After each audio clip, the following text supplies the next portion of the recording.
پینے کا پانی آپ کو نہیں ملتا ہے. یہاں پر لیدر انڈسٹریز ختم ہونے کے دہانے پر آ گئی. اسپتال نہیں ہے, اسپتال کے لیے ویلور جانا پڑتا ہے. ایسے بہت سے پرابلمز ہیں. ہمارے بچوں کے لیے اسکول نہیں ہے. اردو زبان کو وانیم باڑی میں ختم کر کے رکھ دیا گیا. اس کا ذمہ دار کون ہے؟ مجلس کیا چاہتی ہے؟ مجلس یہ چاہتی ہے کہ وانیم باڑی میں آپ کی لیڈرشپ بنے. میں یہاں پر اپنی مقبولیت کے لیے نہیں آیا ہوں. میں یہاں پر یا ہندوستان کے بھارت کے کونے کونے میں اس لیے جاتا ہوں کہ اقلیتوں کی, دلتوں کی ایک لیڈرشپ ابھرے, اور وہ لیڈرشپ بھی آپ کو کام میں آ سکتی ہے. میں ایسا کام کر کے اس دنیا سے جانا چاہتا ہوں کہ میرے دنیا سے جانے کے بعد بھی آپ کی لیڈرشپ رہے, آپ کی آواز رہے, آپ کی سیاسی طاقت رہے. یہ کام کے لیے ہم پورے بھارت میں پھر رہے. اسی لیے مجلس اتحاد المسلمین پر الزام لگا دیا جاتا ہے. آپ کو میں بتانا چاہ رہا ہوں کہ بہار میں مجلس کے 5 MLA کامیاب ہوئے. کیسے کامیاب ہوئے؟ ہم نے بی جے پی کو بھی ہرایا, ہم نے کانگریس پارٹی کو بھی ہرایا وہاں پر, اور ہمارے 5 MLA کامیاب ہوئے. کوئی اگر یہ کہے گا کہ مجلس الیکشن نہ لڑے, کوئی اگر یہ کہے گا کہ مجلس اتحاد المسلمین غلامی کرے, تو سن لو اقتدار کی کرسیوں پر بیٹھنے والوں, تم ظلم تو کر سکتے ہو, مگر جب تک ہم زندہ رہیں گے انشاءاللہ تعالی ہم تمہاری غلامی نہیں کریں گے. ہم اپنے حق کے لیے لڑیں گے, ہم سیاست میں حصہ لیں گے, ہم الیکشن لڑیں گے. الیکشن میں کامیاب بھی ہوں گے تو کبھی شکست بھی کھائیں گے, مگر ہماری لڑائی سیاست میں ہم کو ہمارا مقام ملنا چاہیے. اور جب تک تمل ناڈو کی اسمبلی میں آپ کی ایک آزاد آواز نہیں جائے گی, آپ کے مسائل حل ہونے والے نہیں ہیں. یہاں سے وکیل کی کامیابی صرف وانیم باڑی کے عوام کی کامیابی نہیں ہوگی, صرف کیپٹن وجے کانت کی پارٹی کی کامیابی نہیں ہوگی, صرف AMMK کی کامیابی نہیں ہوگی, بلکہ یہ کامیابی تمل ناڈو کے غریب عوام کی ہوگی. تمل ناڈو کی اسمبلی میں کوئی ایسا MLA نہیں ہے جو بے باک طریقے سے ان غریب عوام کے مسائل کو اٹھا سکے. میں آپ سے اپیل کر رہا ہوں کہ آپ وکیل کو کامیاب کریے. لوگ پوچھیں گے کہ ایک وکیل کے جیتنے سے کیا ہوگا. ارے بھارت کی پارلیمنٹ میں مجلس کے صرف 2 MP ہیں, اور اللہ کا لاکھ لاکھ فضل و کرم ہے کہ جب ہم اپنی آواز سے, اپنے دلائل سے بھارت کی لوک سبھا کی در و دیواروں کو ہلا سکتے ہیں, تو یقیناً وکیل بھی تمل ناڈو کے اسمبلی میں جا کر آپ غریبوں کی ایک آواز بنے گا اور اس مسائل کو اٹھائے گا. لیڈرشپ کی بات, میں لیڈرشپ کی بات آپ سے کر رہا ہوں, چاہے DMK ہو یا DMK ہو, وہ ہرگز نہیں چاہتے کہ مسلم اقلیت کی لیڈرشپ ابھرے. اس کی مثال آپ کے سامنے ہے کہ ADMK سے ہماری بہن نیلوفر MLA تھی. ہماری بہن کو عوام کے سامنے آ کر رو کر کہنا پڑا کہ کمرشل ٹیکس کا منسٹر مجھ سے بدتمیزی سے پیش آیا اور میرے لیے مشکلات پیدا کیا. کوئی بھی نہیں چاہتا کہ تمہاری لیڈرشپ بنے. یہ آپ کی ذمہ داری ہے کہ آپ اپنی لیڈرشپ کو بنائیں. کوئی آسمان سے آنے والا نہیں ہے, کوئی زمین سے نکلنے والا نہیں ہے. یہ کام آپ کو کرنا ہے. ہاں الزامات لگیں گے, لوگ باتیں کریں گے, ارے انبیاء اور رسولوں پر الزام لگایا گیا, 100 دنوں میں سے کون سی کھیت کی بولی ہے. مگر میں پیچھے ہٹنے والا نہیں ہوں, نہ میرے پارٹی کے لوگ پیچھے ہٹنے والے ہیں. جب تک ہم زندہ رہیں گے سینہ تان کر اپنے حق کے لیے لڑیں گے. اور ہمارا حق یہ ہے کہ تمل ناڈو کی سیاست میں ہم کو ہمارا حق ملنا چاہیے. DMK کے الائنس پارٹنرز میں جو مسلم پارٹیاں ہیں یہ تمام کے تمام کمزور ہیں, یہ گونگے ہیں, ان کی زبان نہیں کھلتی غریب مظلوم عوام کے مسائل کو اٹھانے کے لیے. میں آپ سے وعدہ کر رہا ہوں کہ وکیل کامیاب ہوگا تو ہم تمل ناڈو کے مسلمانوں کے لیے 5% ریزرویشن کا جو بات TT دیناکرم نے اپنے الیکشن مینیفیسٹو میں کی, ہم اس کے لیے لڑیں گے. جو 40 مسلم کنوکٹڈ پرزنرز جو جیل میں سڑ رہے ہیں ان کی رہائی کے لیے ہم لڑیں گے. رنگناتھ مشرا کمیشن کی رپورٹ, اس پر عمل آوری کے لیے کچھ نہیں ہو رہا ہے, اس کا کام ہم کروائیں گے. یہ کام آپ کو کرنا ہے میرے بھائی.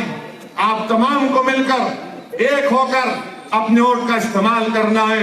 یہ آپ کی آواز کو آپ کو پہنچانا ہے. وانیم باڑی میں یہاں پر بہت سے پرابلمز ہیں.